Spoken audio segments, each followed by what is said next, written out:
Magandang gabi mga bossing. Alright, mag-share ulit tayo ng mga dama puzzle. Alright, ito ay para lamang dun sa mga mahilig, no?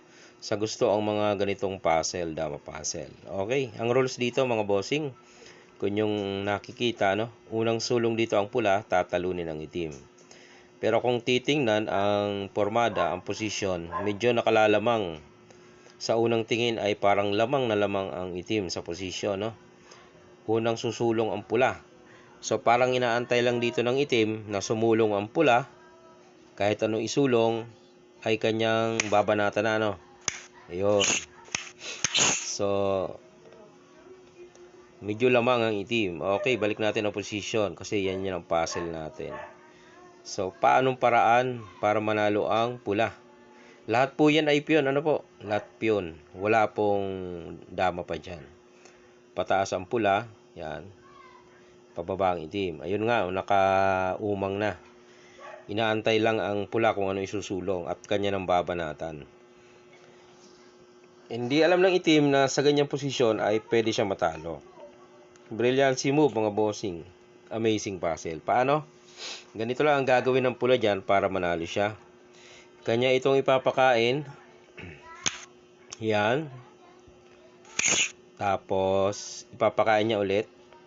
Malalim to mga boss, napakalalim.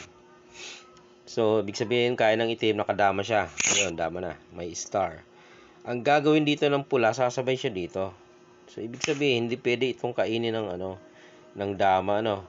Yan, dama kakainin doon. Kasi merong dos na obligado. Ayun, oh. Dalawa. Okay? So, ibig sabihin, doon siya kakain. Rules yan, eh. Ayun. So, kakain ang pula ng dalawa, dama siya. Mahaharangan niya yung tatlo na yan. Ito namang itim, kung sumulong dyan, bahala na itong isang piyon ang magbantay, no? Pwede niya nang bantayan yan. Kung sumulong siya dyan, magbabalik-balik lang itong itim sa isang linya na yon. Aalagaan niya yon, no? Diba, sumulong dito. Alagaan niya yung linya na yan, no? Ay pinakain ngayon. Yun, pwede naman. Pwede siya dito kumain, no? Tapos lulusot siya. Babalik sa gitna, dito siya. Okay lang. Dito siya. Doon lang. Hanggang sa mauwi na sa talo. Okay, napakagandang puzzle mga bossing.